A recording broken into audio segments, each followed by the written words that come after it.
Good morning. I'm Addie Merkel, and I want to wish you a Merry Christmas on the third Sunday of Advent. The prophet Isaiah smiled when he said, God will give a garland instead of ashes, the oil of gladness instead of mourning, a mantle of praise instead of a faint spirit. No matter how far we feel from the spirit of the season, God promises to decorate us with love and with joy.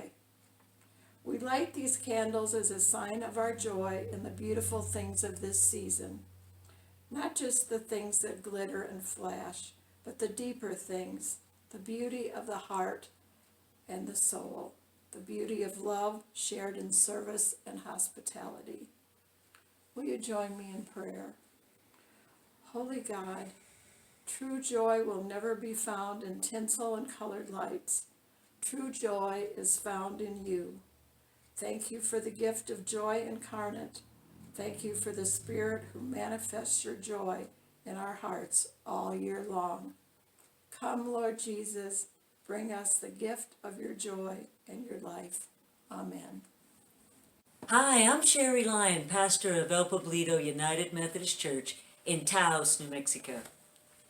Today is the third Sunday of Advent, and we are looking at what lessons we can learn or remind ourselves of from some of the Christmas movies. And this week, we look at It's a Wonderful Life. It's a Wonderful Life has been part of American family Christmas traditions for decades. It first aired in 1946, and the movie is a vivid reminder of the fact that life is comprised of both joys and heartaches. Our storyline begins in 1919 and runs through the years up to 1945, when World War II ended. The hero, of course, is George Bailey, played by Jimmy Stewart. George Bailey has big dreams, dreams that will take him beyond his birthplace of Bedford Falls. He wants to make a difference in the world. We can identify with that. Many of us had those same kind of dreams and still do.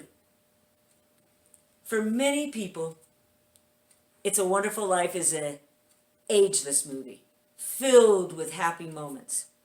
But there are also moments of fear and sadness. It's not always a wonderful life for George Bailey. It's not always a wonderful life for us.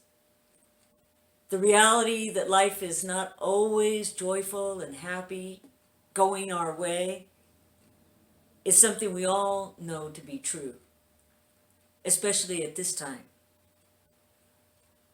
Today's message is about keeping on, and looking at the power of prayer and what it takes to keep our commitment to living out Bible teachings. And I want to share two with you today. The first is from the book of Galatians, chapter 6, verse 2. Carry each other's burdens, and in this way you will fulfill the law of Christ. And the second, from the New Testament book of Ephesians, chapter 6, verse 18. Pray in the Spirit on all occasions, with all kinds of prayers and requests. With this in mind, be alert and always keep on praying for all the Lord's people. It's a Wonderful Life opens with us hearing the voices of people in Bedford Falls praying for George Bailey. Help my friend, Mr. Bailey. George is a good guy. Give him a break, God. I love him, dear Lord. Watch over him tonight. Please, God, something is the matter with Daddy. Please bring my daddy home. And we hear many more murmurings of prayer.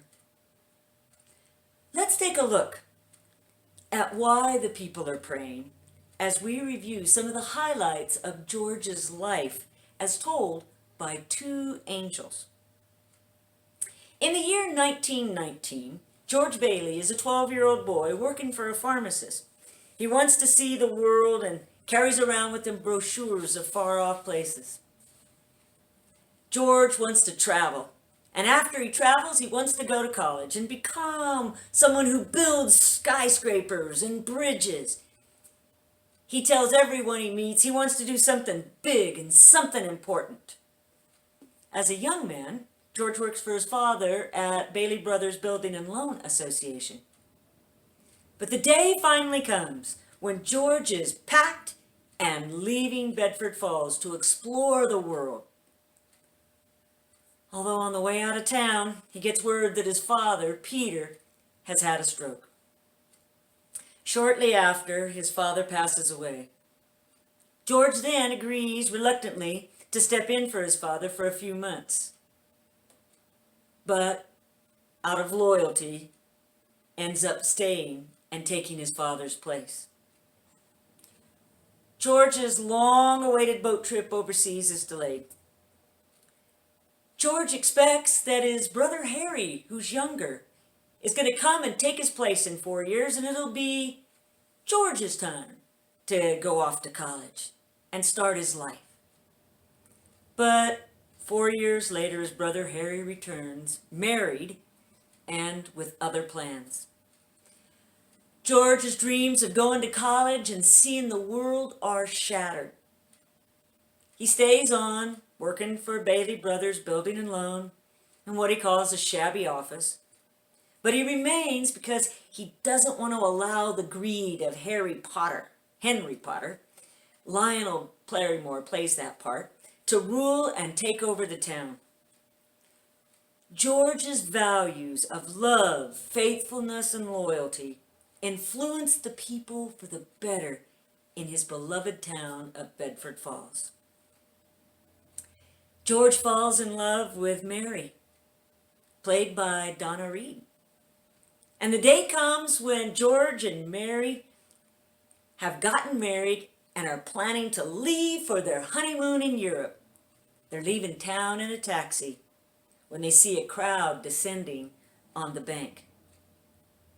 George gets out of the taxi, and ultimately, his and Mary's plans of a long-awaited trip falls by the wayside. He keeps the bank building going, saving the building and loan business during the Great Depression.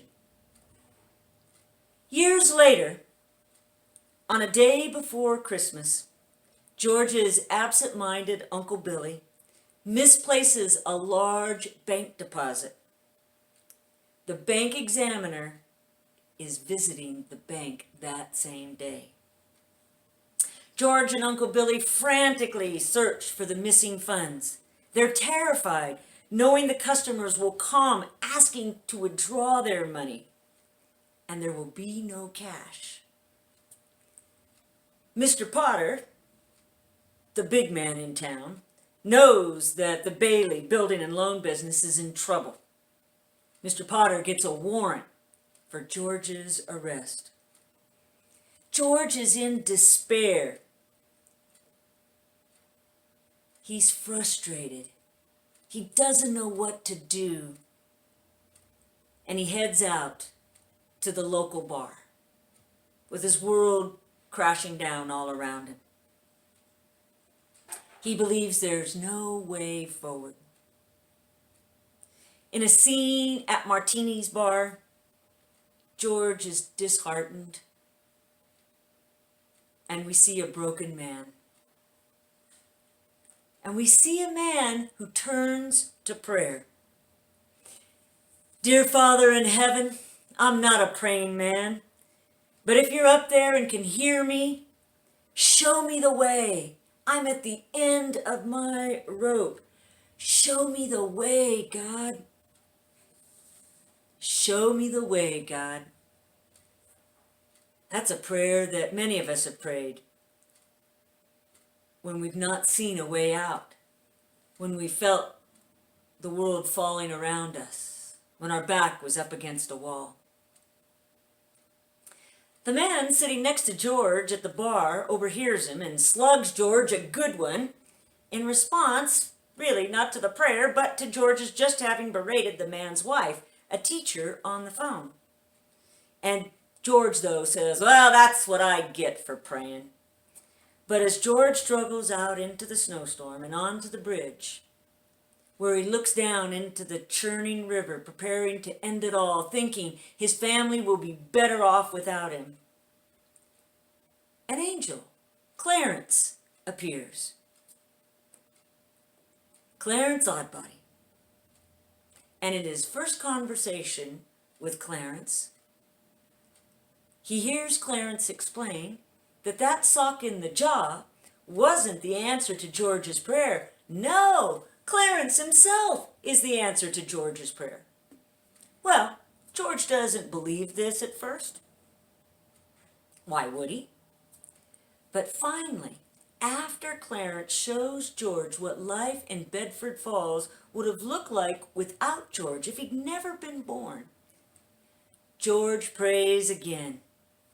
Give me back! Get me back, oh God! Help me, please! I want to live! I want to live again! Please, God, let me live. In spite of all that's gone wrong, in spite of all the problems George is facing, he wants to live. He wants to move forward. I think it likely that George knew it would take courage to do it. But like King David of the Bible, who was once an ordinary shepherd, David wrote in the Psalms, I will not die but live and will proclaim what the Lord has done. And so George begs God to let him live. And live George does. Overjoyed, he makes his way back home on Christmas Day. His family and friends have gathered round to stand beside him. They surround him and honor him. They bring him all the extra cash they have so as to make the Building and Loan Association whole. George is overcome with joy. And this is a day where we lit the Advent candle of joy. George's joy comes from the support of the people who know him and love him, and because prayer has returned him to the life and people he loves. It's a Wonderful Life is a life-affirming story. It's a story about how we rediscover joy. It's a story about how precious life is and how much of what we get out of it depends on what we put into it and how we value the people and the place where we are. And sometimes it shows us that we have to take a risk. One of my very favorite scenes in It's a Wonderful Life is at the dance. It's really only a very small scene, but it's where George sees Mary for the very first time as a grown woman. He's known Mary his entire life. She's the sister of his best friend Marty. But now he sees her grown up. They're both at a party together. George isn't really a risk taker, and he says he can't really dance. But what does he do? He dances with Mary. Not go through the motions, some kind of dance, but a spirited rendition of the Charleston. George dances with a broad smile of abandon. He keeps dancing even after the gym floor begins to part like the Red Sea over the swimming pool that lies below it. And he keeps dancing even as he and Mary fall backwards into the pool. He keeps on dancing. George takes a risk and he dances. Each of us are invited by God to begin again each day, to take a risk on loving others as God loves us. It is said, no man is a failure who has friends, and we each share a friend in common. God's Son, Jesus. A friend who is more than a friend who is also our Lord and Savior, Emmanuel, God with us. So this year, when things may not always seem so wonderful, may we lift up our lives to God in prayer, saying, show me the way, God. And may we be given the courage to take the risk to love others as God loves us. Amen. Will you join with me in prayer? Oh God, you invite us to stretch ourselves, to give of ourselves in our love, to stretch out in friendship to those who are hurting, to those who may be isolating. Lord, help us to be a people who love one another as you love us. Hear us now, God, as we say the prayer that Jesus taught, saying, Our Father, who art in heaven, hallowed be thy name. Thy kingdom come, thy will be done, on earth as it is in heaven. Give us this day our daily bread, and forgive us our trespasses, as we forgive those who trespass against us. And lead us not into temptation, but deliver us from evil. For thine is the kingdom, and the power, and the glory forever. Amen. We give thanks for all of our partners in ministry, and we give thanks to the local stores that support Shared Table with donations. And this week, we say, thanks, Super Save. This is Sherry Lyon from the Shared Table Food Pantry in Taos, standing in front of Super Save in Taos, saying, thank you, Super Save, for being such a long and faithful supporter of the Shared Table. Shared Table receives many donations of food from Super Save, and we'd like to say thank you, Damien, thank you, Wilkie, thank you, Jesus, and the whole team for all the support you give to the Shared Table Food Pantry. You help us feed hungry families. Thanks, Super Save. We decorate our homes and our church for Christmas because we are welcoming the Christ child into our lives. I want to thank you for welcoming El Pueblito into your life, and thank you for the many ways you show the love for this church. Thank you for your gifts, your grace, your prayers, and your service. You can donate online by going to elpueblitoumc.org or by dropping a check off at the church or mailing a check in. Thank you for making El Pueblito part of your life. And now, join with Claire in singing, Amen, let it be. Let it be that we are a people filled with joy and love of others.